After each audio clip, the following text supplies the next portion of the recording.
Hi குட்டீஸ். இன்று ஒரு தகவலுக்கு நம்ம நேற்று மரம் செடி கொடி இலைத்தலைகள்லாம் படிக்கலை, கீரைகள் அப்படிங்கிற ஒரு டாபிக் வந்துச்சு. கீரையை பற்றி நீங்கள் என்ன செஞ்சீங்க கேட்டீங்க. கீரையை பற்றி கொஞ்சம் விளக்கம்லாம் நான் என்ன செஞ்சேன் உங்களுக்கு கொடுத்தேன். இப்போ என்னென்ன கீரையை சாப்பிட்டா என்னென்ன நோயை குணப்படுத்தும் அப்படிங்கிற மாதிரி நேற்று கேட்டீங்க. டீச்சர் நான் கொஞ்சம் அதை என்ன செஞ்சுருக்கேன் கூடுதலாக கலெக்ட் பண்ணி கொண்டு வந்திருக்கேன். அதை என்னென்னு பார்த்துடலாமா? ஓகே. அகத்திக்கீரை பார்த்துருக்கீங்களாம்மா? அகத்திக்கீரை பார்த்துருக்கீங்களா? நம்ம அவத்திக்கீரைன்னு சொல்லுவோம். அகத்திக்கீரை நம்ம சொல்கிறது என்னது அவத்திக்கீரைன்னு சொல்லுவோம். பார்த்துருக்கீங்களா? எங்கே பார்த்துருக்கீங்க? கொண்டு வராங்க. சரி, பார்த்துருக்கீங்க. Okay okay. அந்த அகத்திக்கீரையை நம்ம சாப்பிட்டோம் அப்படின்னா ரத்தத்தை சுத்தமாக்கி நம்ம பித்தத்தை என்ன செய்யும் தெரிய வைக்கும். அடுத்து முருங்கைக்கீரை. கிராமத்தில் மேக்ஸிமம் எல்லார் வீட்லேயுமே முருங்கை மரம் நிற்கும். அப்படி தானம்மா? இந்த முருங்கைக்கீரையை நம்ம சாப்பிட்டோம் அப்படின்னா சளி இருமல் இதெல்லாம் குணப்படுத்தும். சுகர் நோய், நீரிழிவு நோய் இருக்கு இல்லையா, அதை குணப்படுத்தும். கண்கள் நல்லா தெரியும். அப்புறம் முள்ளங்கிக்கீரை. முள்ளங்கிக்கீரையை நம்ம சாப்பிட்டோம் அப்படின்னா நீர் அடைப்பை நீக்கும். சரியா? சிறுநீர் பிரச்சனை அதை என்ன செய்யும் தெளிவுபடுத்தும். அடுத்து பருப்புக்கீரை. பருப்புக்கீரையை சாப்பிட்டோம்னா அது பித்தத்தை நீக்கும், உடல் சூட்டை தணிக்கும். அடுத்து புளிச்சக்கீரை. புளிச்சக்கீரை கல்லீரலை பலமாக்கும், மாலைக்கண் நோயை குணப்படுத்தும். பொன்னாங்கண்ணி கீரை. பொன்னாங்கண்ணி கீரை கண் ஒளி, அந்த கண் நல்லா தெரியும் இல்லையா, அந்த கண் ஒளியை அதிகரிக்கும். காசினிக்கீரை. காசினிக்கீரை சிறுநீரகத்தை நன்கு செயல்பட வைக்கும். பசலைக்கீரை. பசலைக்கீரை தசைகளை பலமடைய செய்யும். மஞ்சள் கரிசலை. மஞ்சள் கரிசலை அப்படிங்கிறது கல்லீரலை பலப்படுத்தும், மஞ்சள் காமாலை நோயை குணப்படுத்தும். மஞ்சள் காமாலை வந்துச்சுன்னா பாவனாஸ்திரை மருந்து குடிங்க அப்படின்னு சொல்கிறோம் இல்லையா நம்ம, அந்த இது. அடுத்து குப்பைக்கீரை. குப்பைக்கீரை பசியை தூண்டும். வயிறே பசிக்கலப்பா, சாப்பிடவே முடியலப்பா அப்படின்னு சொல்கிறவங்க இந்த கீரையை வச்சு சாப்பிட்டா கொஞ்சம் பசியை நம்மளுக்கு என்ன செய்யும் உண்டு பண்ணும். முடக்கத்தான் கீரை.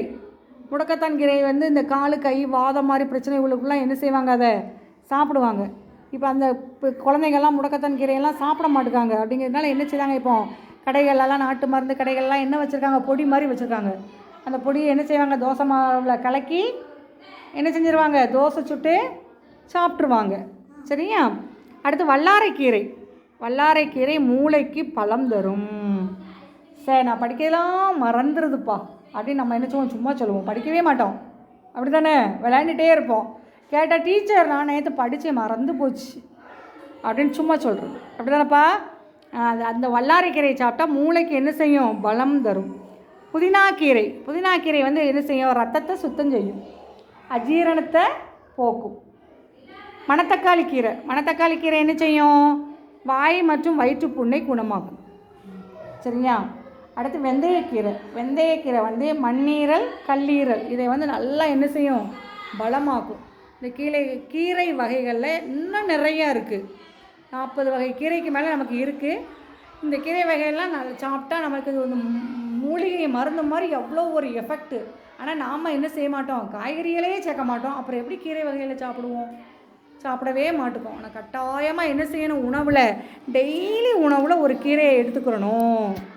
அது உடம்பில் உள்ள ஒவ்வொரு பாட்டும் இப்போ நம்ம படித்தோம் பார்த்தியா, கல்லீரலுக்கு ஒன்று, மல்லீரலுக்கு ஒன்று, கண்ணுக்கு ஒன்றுக்கு அப்படி ஒன்றுனா சொல்லுதாங்க பார்த்தியா, அந்த சிறுநீருக்கு ஒன்று, இப்படி ஒவ்வொரு பாட்டுக்கும் ஒவ்வொரு கீரைகள் எஃபெக்டை உண்டு பண்ணிக்கிட்டு இருக்குது. நமக்கு நல்ல இதை என்ன செய்யுது தூண்டி விடுது. அப்படி தானே? நல்ல ஒரு பலப்படுத்துது, நோயை குணப்படுத்துது. அதனால் நம்ம டெய்லி சாப்பாட்டு வகைகளை நம்ம என்ன எடுத்துக்கிறணும், கீரைகள் எடுத்துக்கிறணும். ஓகேவா? முடிஞ்சால் வீட்டில் தொட்டி வச்சு அந்த தொட்டியில் பொன்னாங்கண்ணி கீரைலாம் 2 இனுக்கு வச்சாலே போதும். அப்படி கப்ப கப்ப கப்பக்க நிறைய வந்துடும். சரியா? அப்புறம் அந்த நம்ம ஸ்கூலில் நிற்க பார்த்தியா, அந்த 2-3 வகையான கீரைகள்லாம் நிற்கிது. அதே மாதிரி கீரைகள்லாம் நீங்கள் வீட்டில் வச்சு என்ன செய்யணும் வளர்க்கணும். குருத்தக்காளி கீரைன்னா அது விழுந்து அதுலாவே என்ன செஞ்சுருப்பா முளைக்க ஆரம்பிச்சிடும். எல்லா வகையான கீரைகளையும் குட்டி குட்டியாக வீட்டில் தொட்டியில் அம்மாட்ட சொல்லி என்ன செய்யுங்க வளங்க. எங்கள் வீட்டில் இடம் இல்லை டீச்சர், நாங்கள் மாடியில் இருக்கோம், நாங்கள் கீழே இருக்கோம், எங்களுக்கு இடம் இல்லை அப்படின்னா தொட்டி வச்சு நீ வீட்டு வாசல் முன்னாடியே வச்சாலே அழகாக என்ன செஞ்சிடும் வளர்ந்துடும். நிறைய கீரைகளில் சாப்பாட்டு டைமில் என்ன செஞ்சுக்கோங்க எடுத்துக்கோங்க. சாப்பாடு டைம் எடுக்க முடியாட்டாலும் அந்த காலத்துலலாம் என்ன செய்வாங்கன்னா பாட்டிமார் முருங்கைக்கீரை நிறைய சட்டியில் பண்ணி வச்சுட்டு வாசலில் உட்காந்து தட்டில் எடுத்து வச்சு சாப்பிட்டுக்கிட்டு இருப்பாங்க. சாப்பாடோட இல்லை, சும்மா எடுத்து சாப்பிட்டுட்டு இருப்பாங்க, ஸ்நாக்ஸ் மாதிரி.